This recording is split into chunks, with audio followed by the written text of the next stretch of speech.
翻到嚟 Out My Crystal 夜精靈嘅 YouTube channel， 今集咧要講一種晶石咧，之前其實有好多朋友仔都問我可唔可以拍噶啦。呢一種晶石咧都幾特別，因為佢能量咧係好強，而且係好多顏色啦。我細細個第一次聽到呢一種晶石嘅形容咧係有7個字嘅：旺夫、旺子、旺家庭。今日要同大家講下碧璽。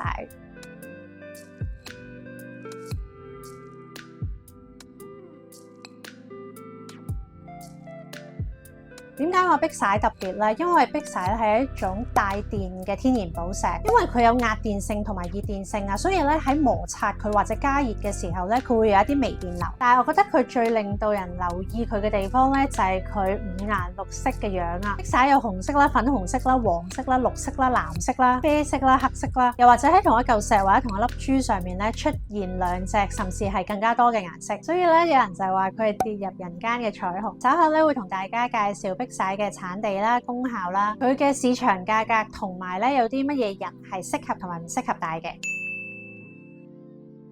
碧璽有啲人叫佢做碧璽或者璽靈石，佢嘅英文係 Tourmaline。其實咧佢係嚟自泰米爾語同埋僧伽羅語，即係印度嘅一啲支語。咁佢嘅意思咧就係色彩繽紛嘅寶石。佢嘅化學成分咧其實係好複雜噶，有鋁、鐵、鈉、鋰、鎂、鉀。呢個咧亦都係佢點解會有咁多種顏色。佢喺全世界有好多個產地，非洲嘅莫桑比克、尼日利亞、馬達加斯加、斯里蘭卡、美國、中國都有，但係最出名嘅咧就一定係巴西嗰度出產嘅碧璽嘅顏色咧有多達20幾種。可能大家都會聽過最出名最貴嘅碧璽咧喺巴西帕拉伊巴嗰度嚟。唔知大家之前有冇留意到咧 G Dragon 咧戴咗一隻帕拉伊巴嘅藍色嘅碧璽嘅戒指，嗰度係40幾卡，真係非常價值連城。喺唔同產地出產嘅碧璽咧，佢嘅顏色同埋個質地上面咧係有少少嘅差別嘅。不過我覺得嗰個都唔係重點，個重點反而係喺個品質嗰度。頭先講到碧璽有好多唔同嘅顏色嘅原因咧，係因為佢哋裡面係有唔同嘅物質。如果係多鐵嘅碧璽咧，佢哋嘅顏色咧係深啡色至到黑色；多鎂嘅咧就會係黃色至到啡色；多鋰嘅咧就會係七彩啲。甚至咧有一啲碧璽咧可以係透明咁樣嘅冇色嘅，而且有2種或者以上嘅顏色嘅碧璽亦都係好常見啦。其實都係喺結晶嘅過程中嗰啲液體內部產生化學變化，所以有唔同嘅顏色。有一啲嘅碧璽可能佢嘅兩邊咧係分別有2種顏色，例如係一邊係綠色，另一邊係粉紅色至紅色，咁我哋就會叫佢做西瓜碧璽。咁唔同顏色嘅碧璽咧，除咗係物質唔同之外咧，佢嘅顏色亦都係對應我哋唔同嘅脈輪啦，所以亦都會有唔同嘅功效。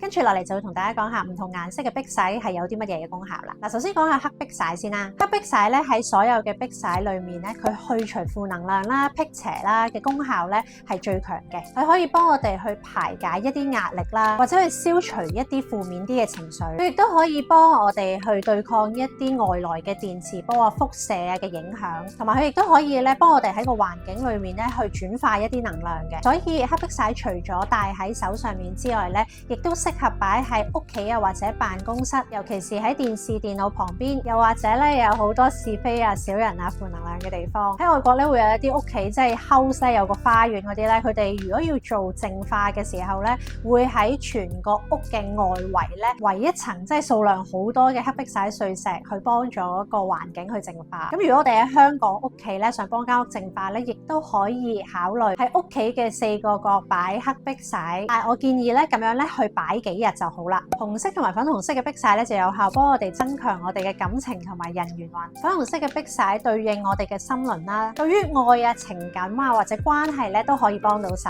紅色嘅碧璽亦都可以幫我哋加強人際關係。我聽過好多人講咧，紅色嘅碧璽咧都係可以有旺夫嘅功能嘅。但係我覺得佢最強嘅功效咧係帶俾人哋一啲開心同埋正面嘅能量。而呢一啲嘅正面能量咧亦都可以幫助我哋影響側邊嘅人嘅。除咗頭先所講粉紅色嘅碧璽咧可以幫助我哋嘅感情同埋人緣之外咧，佢亦都對於我哋嘅心輪咧係有療效嘅功能。例如以前喺感情上邊或者關係上面經歷過一啲唔好嘅嘢啦，或者想改善而家可能一般般嘅人際關係，粉紅色嘅碧璽都係適合嘅。黃色嘅碧璽咧可以幫助我哋一啲嘅財運啦，可能咧有機會係一啲橫財或者我哋所講意外之財，例如可能係抽獎中獎啊或者投資嘅一啲收益。綠碧璽可以幫助我哋舒緩壓力，亦都可以增加我哋嘅事業運。佢另外一個好強嘅功效咧，就係幫助我哋處事去積極啲、正面啲。咁如果咧有事業嘅人戴咧，就會好啱啦。藍碧璽咧就對應翻我哋嘅喉輪同埋三眼輪，佢可以幫助我哋嘅情緒冷靜啲啦，同時咧都可以增加我哋溝通同埋邏輯同埋思考嘅能力，亦都可以幫助我哋提升智慧。藍碧璽咧其實普遍嚟講咧喺碧璽裏面咧係比較貴嘅。藍碧璽咧都適合所有人嘅，無論係學生啦、專業人士啦、在職嘅朋友啦，又或者想改善同人哋溝通嘅朋友都適合。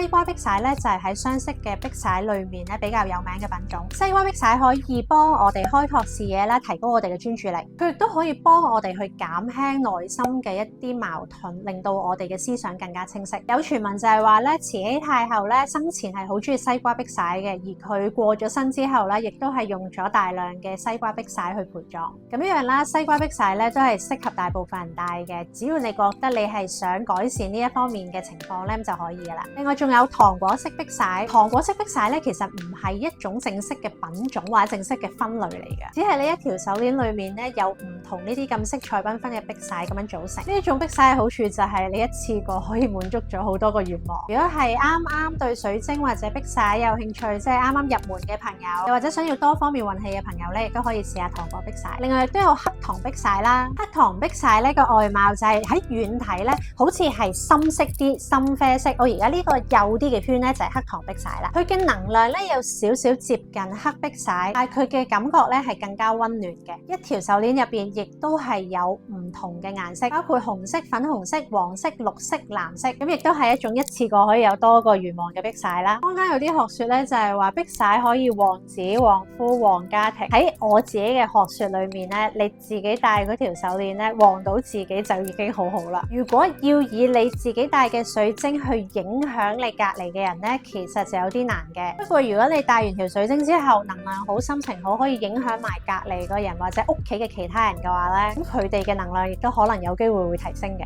但係我始終都係覺得，如果你嘅屋企人或者你嘅伴侶想旺嘅話，佢哋自己戴一條會好啲。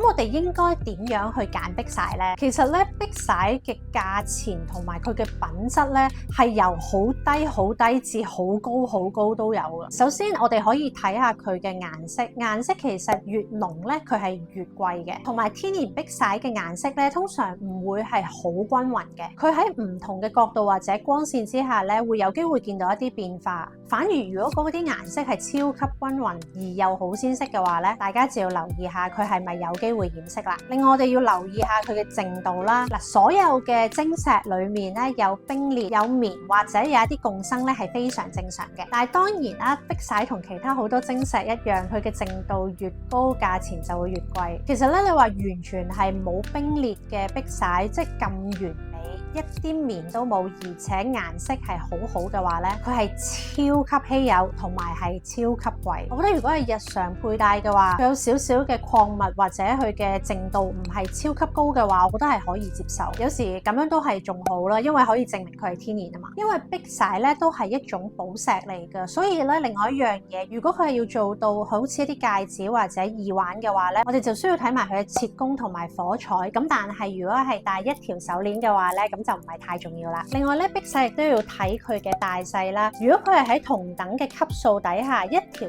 10mm 嘅碧璽同一條4-5mm 嘅碧璽比較，佢哋嘅黑價咧10mm 嗰條咧係會貴好多嘅。因為靚碧璽嘅價錢好高喎，所以坊間咧好多嘅工場咧都會做一啲好細粒嘅碧璽出嚟，例如係3至4mm 珠徑嘅一條碧璽。但係嗰啲碧璽咧其實係預大家咧可能會係3個圈咁樣戴。不過有啲店鋪咧就可能想個價錢大眾化啲啦，就將一條咧分開咗3條嚟賣。咁喺價格上面咧就好似會低啲咁樣。但係如果我自己睇咧3至4mm 咁樣嘅珠徑嘅一條碧璽，淨係一個圈嘅話咧，其實能量係唔夠強嘅。所以如果大家係有預算嘅話咧，建議大家都要買翻啲6-7mm 嘅碧璽。而如果預算係未達到嘅話咧，我建議大家咧去儲一儲先。喺市場上面咧，一條6-7mm mm 嘅碧璽，我覺得如果係入到我嘅眼嘅話咧，都一定係要4位數字嘅。我唔會建議大家買一啲晶體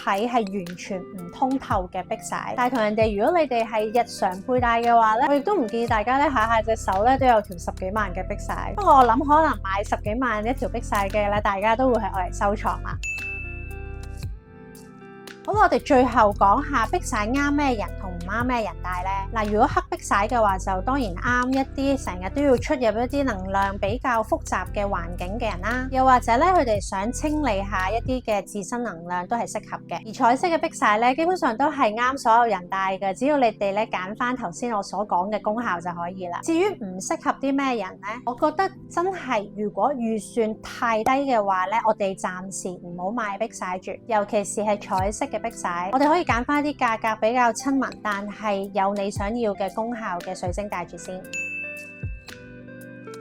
最後提一提大家，因為碧璽嘅能量咧都比較強㗎。如果大家咧戴嘅時候喺開頭1-2日咧，可能感受到有啲手臂啊或者頭痛咧，都係好正常，亦都唔代表咧係你感覺唔到條鏈就係冇效。因為每個人身體對於能量嘅感受或者係嗰一啲晶石嘅感受都唔同。你可以咧俾1-2日自己同一條手鏈咧去夾一夾下個頻率。呢啲情況咧通常咧過咗1-2日咧就會好好多㗎啦。同好多水晶手鏈一樣啦，彩色嘅幫我哋實現願望嘅，我哋戴左手。咁黑碧璽咧，黑色嘅幫我哋去除身體嘅一啲負能量或者一啲唔好嘅嘢嘅話咧，我哋就戴右手。但係記住，無論係左手定係右手嘅水晶手鏈，我哋都一樣要幫佢按時消磁、淨化、充電。今日講住咁多先，走之前記住 CLSS 同埋撳埋隔離個鐘仔。我哋下次再見，拜拜。